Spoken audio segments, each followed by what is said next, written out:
ఏదన్నా కేసులు ఇరికి జైలుకు పోతే అక్కడ మనకు నచ్చినట్లు చేస్తామంటే నడవది. జైలు అధికారులు ఏం పెడితే గదే తినాలి. నాకు ఇది కావాలి అది కావాలి అని గొంతెమ్మ కోరికలు కోరితే మీ నకరాలు మా కాడ నడవే అని కీల్ సాఫ్ చేస్తారు అని జైలుకు పోయిన వాళ్ళ గురించి బయట ఉన్న పబ్లిక్ గిట్లనే అనుకుంటారు. కానీ అభిమానిని చంపి జైలుకు పోయిన శాండల్వుడ్ హీరో దర్శన్ యాదకుండు కదా, ఆగో గాయనను మాత్రం జైల్లో అధికారులు పెట్ట చుట్టం లెక్కనే చూస్తుర్రట.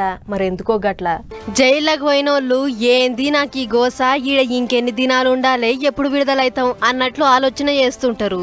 కానీ కన్నడ హీరో దర్శన్ కి మాత్రం జైలు అంటే అత్తగారిల్లు లెక్కనే ఉన్నట్లుంది.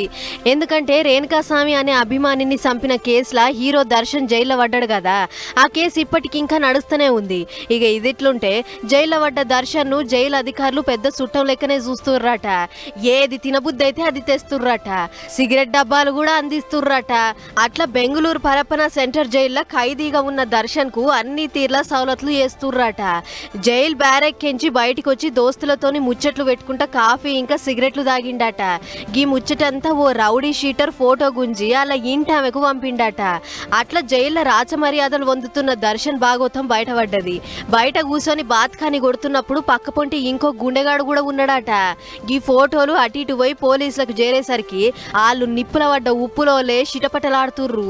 జైల్లో ఓ ఖైదీకి పోలీసోళ్ళు మర్యాదలు చేసుడేంది, ఇదేమన్నా వాళ్ళ అత్తగారిల్లు అనుకుంటుండా లేకుంటే సత్రం అనుకుంటుండా? గిట్లా ఆయనకు దగ్గరుండి మర్యాదలు చేసిన పోలీసోళ్ళు ఎవళ్ళు అని బుడ్డ కెమెరాలలో ఎంకలాడి 7 మంది పోలీసులను సస్పెండ్ చేసిర్రట.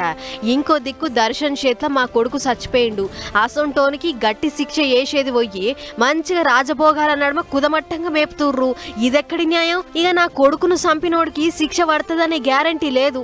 ఆడు జైల్లో నిమ్మలంగా ఎంజాయ్ చేస్తుండు, పోలీసోళ్ళు కూడా దొంగోనికి సర్దిగట్టినట్లే చేస్తుర్రు అని రేణుకాస్వామి వాళ్ళ నాయన వలవలా ఏడుస్తుండు. అటు కర్ణాటక ముఖ్యమంత్రి గీ ముచ్చట మీద మస్తు సీరియస్ అయిందట.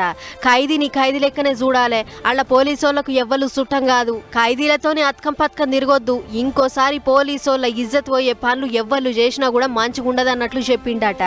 చూడుర్రి ఎట్లున్నదో, ఒక మనిషిని చంపి జైళ్లకు పోయినోనికి పోలీసోళ్లే మర్యాదలు చేస్తుంటే ఇక జైలు అంటే ఎవడు భయపడతాడు అని అనుకుంటుర్రు గీ ముచ్చటిన్న పబ్లిక్.